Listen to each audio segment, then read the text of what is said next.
Bueno, continuamos. Recuerden, a ver, la trivia. ¿Se acuerdan cuando nos fuimos? ¿De qué denominación es el billete que más se imprime en Estados Unidos?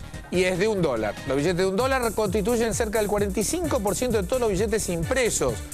No, no es el de $100. De hecho, yo leí un informe hace poco tiempo que de los billetes de $100, la mayoría estaban en el exterior. Es decir, no dentro de Estados Unidos. No así los billetes de menor denominación, que por supuesto están dentro de los Estados Unidos. Bueno, venimos ahora a la Argentina. Nosotros hablamos siempre de la inversión, cómo se toman decisiones, etc. Justamente para hablar de estos temas tengo un invitado de lujo, Adrián Huerten. ¿Qué tal, Adrián? ¿Cómo estás?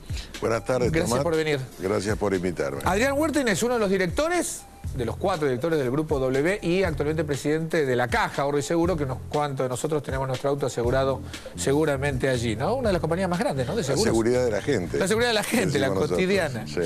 Adrián, ¿nos podrías contar un poco cómo es esto, cómo evolucionó, cómo nació la historia de los Huerten en Argentina? Bueno, la historia es una historia familiar linda, interesante, creo yo. La familia es originaria de Alemania, el apellido era originalmente alemán. Durante las cruzadas, donde los judíos tuvieron problemas en Alemania, emigran hacia el sur de Europa, al sudoeste, y llegan a Rusia. Actualmente ese territorio corresponde al país de Rumania. Y permanecen ahí hasta la época zarista, principios del siglo pasado, 1904, en que las persecuciones étnicas y raciales provocan la emigración de gran parte de los judíos que estaban en la región, en la provincia de Besarabia, actualmente Rumania.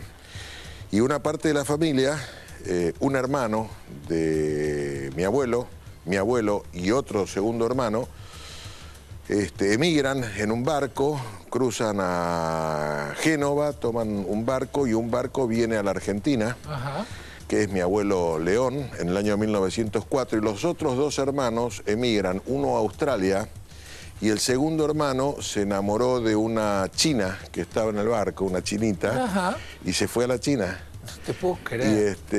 Y tuvo contactos con la familia que estaba y que actualmente todavía está en Australia hasta los años 40, en que se perdió el contacto con el tercer hermano de mi abuelo. Mirá vos. Mi abuelo llega a la Argentina en el año 1904, se instalan acá en la provincia de Buenos Aires, en un pequeño pueblito que se llama Rivera, y entre Rivera y Saliqueló empiezan las primeras actividades de mi abuelo. En el año 1917, mis tíos, ya hijos mayores de mi abuelo, ambos dos nacidos en Rusia, actualmente, como les decía, Rumania. O sea, ya León, tu abuelo, vino con sus hijos. Vino con 3 de sus hijos y el resto de los hijos nació acá. Y el resto de los hijos nació acá. Los dos mayores, fundan una casa de comercio que se llamó Gregorio y Numo Huerten. O sea, eran Gregorio y Numo. Gregorio y Numo, es decir, el hermano mayor de mi padre, Noel, y el hermano que le seguía en edad, Numo, fundan una casa que se llamó Gregorio y Numo Huerten y establecen primero su sede central en Miguel Riglos, La Pampa. ¿De Riglos, La Pampa? De Riglos. El famoso pueblito Riglos en La Pampa. Bueno, así es, de Riglos. Y de Riglos, La Pampa extienden sus actividades a otros pueblos como fueron Lonquimay, Macachín, Doblas, donde van estableciendo distintas sucursales de la Casa de Comercio que se dedicaba a frutos del país y lo que sería hoy considerado una proveeduría. Y le daban generales. Ramos generales, exactamente.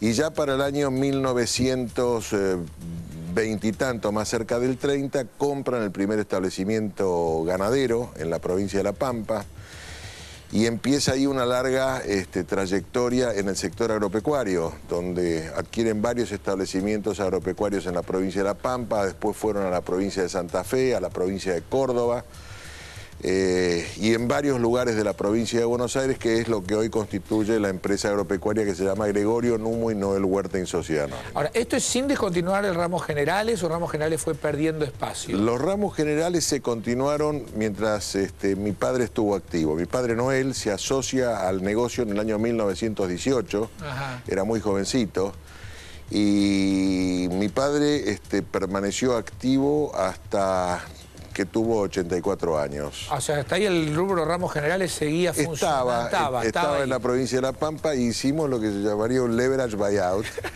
le vendimos el negocio de ramos generales con la planta de silos, los galpones, la clasificación de semillas, a los mismos gerentes y encargados que trabajaron con nosotros durante 40 años, que siguen con el negocio que siguen con el negocio allá. Y que además les va muy bien. Ah, bueno, además fantástico. les va muy bien, así que así empieza. Ahora, y eran gente realmente, o sea, vos me contaste una anécdota de Numo que me pareció muy interesante, ¿no? Viéndola en la historia, por ejemplo, en el caso de la guerra, que empezó a comprar ruedas que sabía que iban a faltar, ¿no?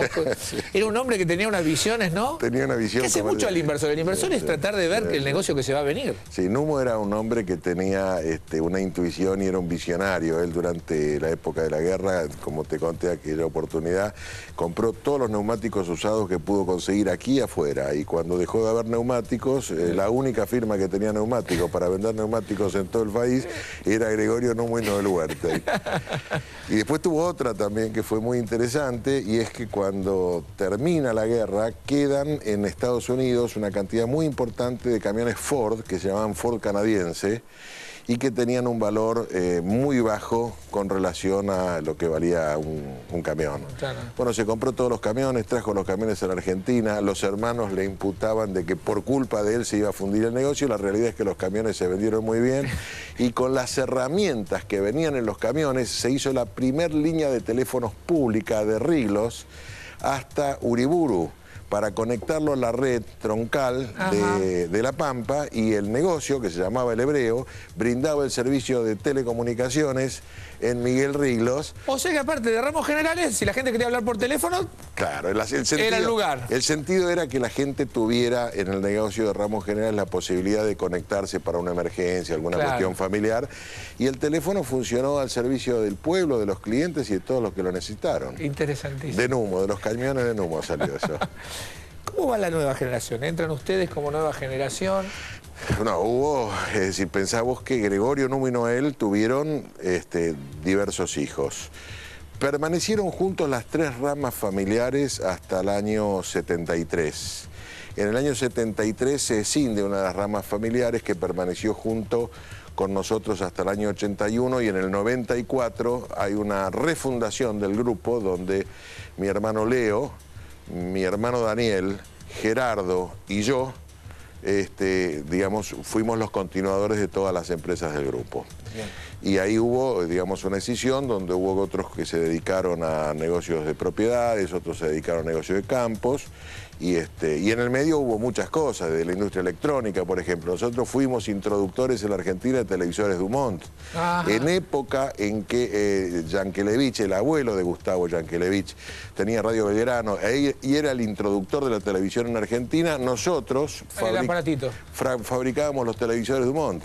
Y la primer fábrica de tubos de rayos catódicos que se hizo en la Argentina la hizo Gregorio Numo y Noel Wertheim, que eran los tubos de rayos catódicos a través de los cuales se podía ver televisión en la Argentina. Sí, claro. Vamos a ser claros, los tubos catódicos la gente joven no entiende nada porque ya no existen más. Pero le podés decir, la pantalla, esa es la pantalla a través de donde fluye la imagen, era una pantalla de tubo, y eso lo hacíamos nosotros. De personas que son ustedes de bienes, porque en realidad vienen de tocar, o sea, ramos generales, campos, eso, pasan a servicios. ¿Cómo toman la decisión de pasar a servicios? Antes estuvimos en la industria.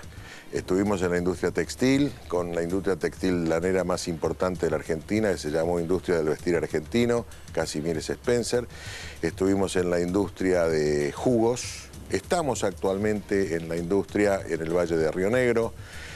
Y bueno, sobre los servicios entramos en la década del 50, cuando la familia adquiere el Banco El Hogar Argentino, que lo desarrolla y que pocos años después se vendió al Banco de Santander. O sea que el Banco de Santander que conocemos en la Argentina hoy, no el Río, el Santander, es un banco que le vendió la familia Wertheim a el Banco de Santander a fines de la década del 50. Y a principios de la década del 60, en el año 63 más precisamente, la familia adquiere el Banco Mercantil Argentino. Y ahí desarrollamos toda la actividad bancaria hasta el año 1999, en que el banco finalmente fue vendido a Sudameris. ¿Y ahí es donde entran ustedes con la caja, más o menos, para esa época?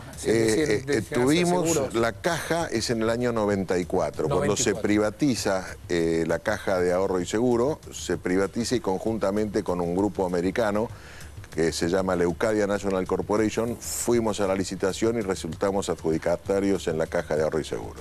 ¿Y cómo se sienten ustedes en el rubro servicio? Porque después ahora quiero pasar al siguiente, rubro moderno. Ustedes toman una decisión que algunos llaman arriesgada, que después de la crisis del 2002, entrar en un sector y aprovechar una inversión grande. ¿Cómo se anima uno a invertir en Argentina en plena crisis? Mira, muchas veces hemos conversado con colegas tuyos o con colegas míos. Nosotros sentimos el olor a la tierra mojada en Argentina. Es decir, esto no se siente en otros países. Este es nuestro lugar. Acá nosotros desarrollamos nuestra familia, ya son 5 generaciones, de las cuales hay 4 que están trabajando. Mi tío Julio, el más anciano de la generación anterior, todavía vive y tiene 94 años. Está retirado, pero vive y tiene 94 años. Hasta hace poco era presidente de la Cámara de Comercio Chino-Argentina. Sí, hasta hace 2 años estuvo, pero hasta los 92 ya. Sí, ya. Era como... Son todos longevos, ¿eh? En la generación de mis padres son longevos. En mi generación no se está dando el mismo fenómeno. Ah, mirá qué interesante. En mi generación hay algunos que pasaron, digamos, a la otra vida más jóvenes, en los 70. Claro. Bueno, sigamos con este tema de... Había una oportunidad. ¿Dónde viste? Obviamente ustedes conocen la Argentina.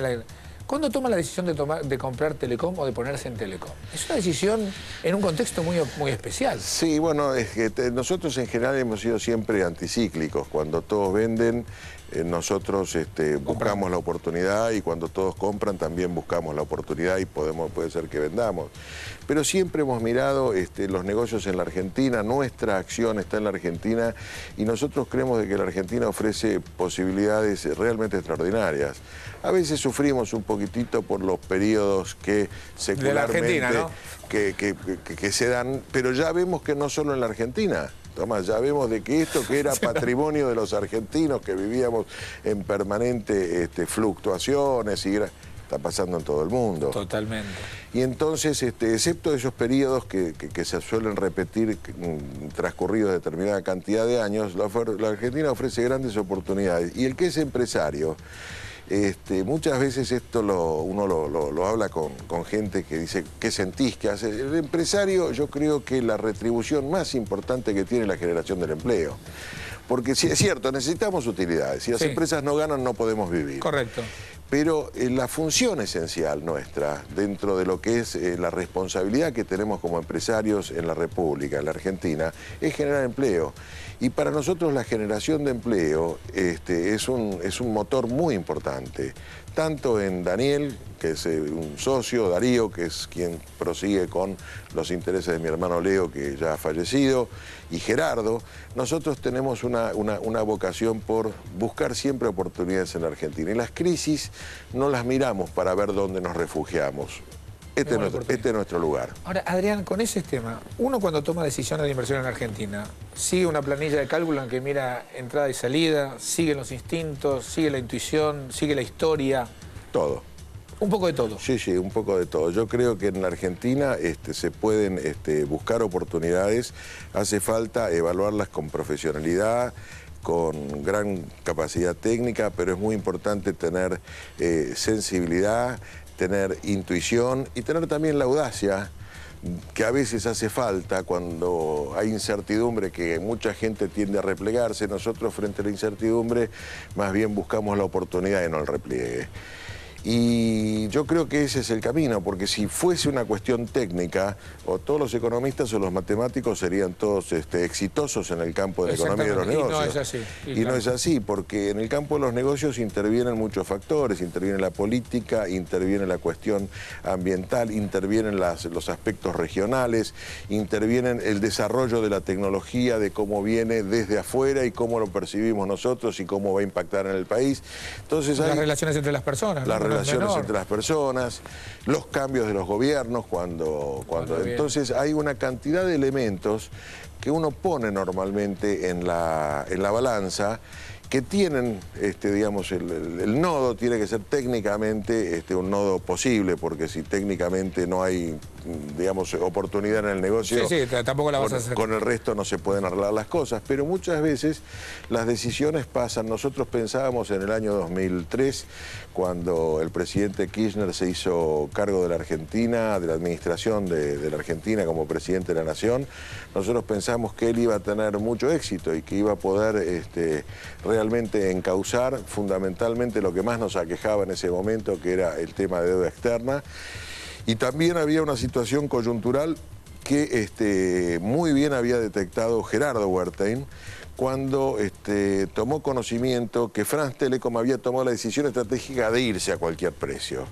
Y lo que nosotros hicimos fue ponernos en la línea con los accionistas de Telecom Italia, diciéndoles: si France Telecom se va, nosotros estamos adentro. Nosotros queremos estar. Adrián, una cosa que dijiste medio al pasar, pero que me parece muy importante sobre todo esto, son la quinta generación. Sí. ¿Cómo se maneja una transición generacional cuando muchas crisis empresarias son justamente cuando las familias se pelean?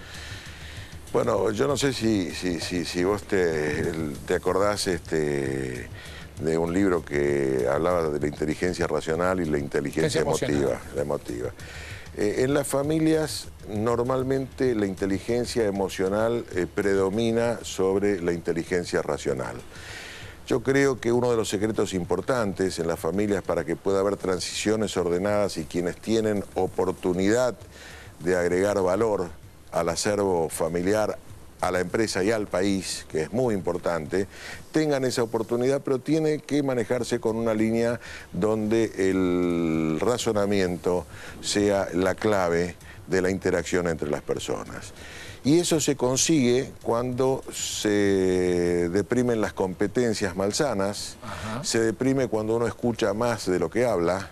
Tenemos dos orejas. No es un consejo malo ese, ¿eh? No, es que es muy importante. Hay que escuchar, Dios nos dio dos orejas y una sola boca. Entonces, la proporción tiene que ser normalmente escuchar el doble de lo que uno habla.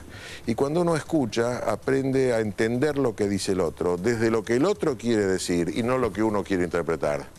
Que es la otra variante. Que es la base esencial del entendimiento entre las personas. Y como subproducto de esta metodología de comunicarse y de dialogar, surge lo que para mí es el valor más importante en las empresas como los grupos nuestros, que es la inteligencia complementaria.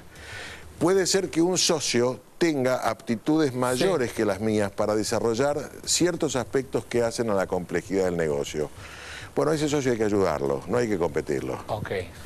Si yo estoy en la inversa y tengo aptitudes para esto, espero que los demás me ayuden, que los demás y no me compiten. Es decir, entonces la competencia debe ser entendida como la competencia del conjunto hacia el mercado, hacia afuera, pero no es adentro. La competencia hacia adentro, mal entendida, genera cosas que lamentablemente nosotros vemos en muchos países que tienen sociedades parecidas a las nuestras, que tenemos inteligencias individuales extraordinarias, premios Nobel, sin embargo nos ponen a todos en una mesa y la inteligencia individual consume el valor de la inteligencia colectiva. Nosotros hacemos, no te diría que un culto, pero sí un gran respeto a la generación de inteligencia colectiva. ¿Cómo se incorporan a las nuevas generaciones? ¿Con nuevos proyectos, con proyectos viejos? Porque en el caso de ustedes están iniciando, por ejemplo, un proyecto nuevo que es muy interesante, que es el tema de petróleo. Sí. Te metiste en el subsuelo. Sí. Del suelo fue hasta el subsuelo. Sí. ¿Petróleo dónde, perdona todo? En la provincia de La Pampa, de donde no hay venimos. Petróleo en La Pampa. La Pampa. No hay petróleo en La Pampa. Sí, hay. ¿Hay petróleo en La Pampa? Las últimas dos administraciones, que son la administración del ingeniero Berna como gobernador de La Pampa y la que lo siguió, que ahora acaba de ser reelecto el gobernador Jorge, le dieron a La Pampa la connotación de una prospección de provincia petrolera. Y hoy hay petróleo en La Pampa, se está extrayendo petróleo en La Pampa. Nosotros tenemos ya una operación con extracción de petróleo en nuestros pininos, digamos, en la industria en La Pampa. Y La Pampa hoy es una provincia incipientemente petrolera con buen prospecto. ¿Y el rol que juega uno de tus hijos ahí? ¿Es importante, no? Todos somos importantes, es decir, somos importantes los que tenemos más responsabilidad y son importantes los que todavía hoy no la tienen pero la van a tener.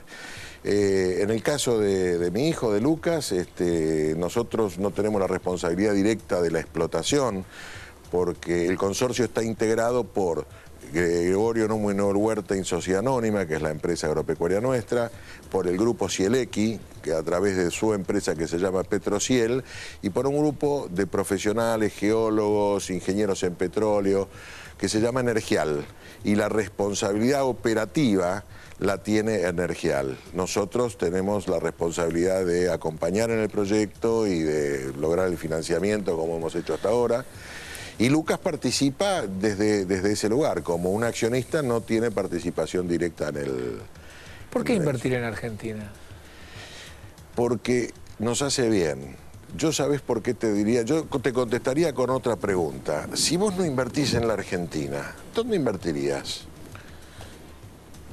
Hoy el inversor piensa, bueno, ¿y a dónde me voy? Hasta no están, los inversores no se sienten inseguros ni siquiera en los bancos. No, por supuesto. Yo estuve recientemente con una persona que hace unos años tenía una empresa bastante importante que la vendió, que tiene sus inversiones en oro, en un banco en el exterior.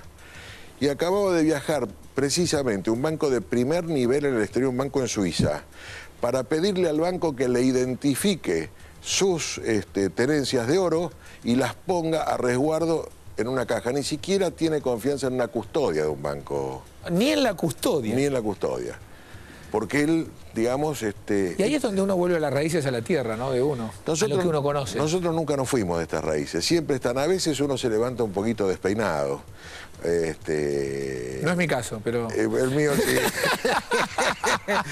Y despeinado porque te bulle la cabeza y decimos, pero ya voy a hacer dentro de pocos meses un sesentón y a veces tengo los mismos problemas que tenía a los 40 y que tenía a los 30 y uno no tiene las ganas de tener los mismos problemas. Pero la Argentina es un país muy generoso, hay que ser muy paciente, hay que ser poco reactivo. Y hay que ser fundamentalmente entendedor que los procesos llevan su tiempo y la comprensión de los procesos llevan su tiempo también. Y en el largo plazo, en términos cuando hablamos de décadas, la Argentina es un país que ha generado realmente oportunidades extraordinarias. Y los argentinos que tenemos empresas en la Argentina, no vemos a nuestra empresa como riesgo argentino. Porque yo tengo, lo más importante que tengo en la Argentina es mi propia vida, la vida de mis hijos, de mi familia.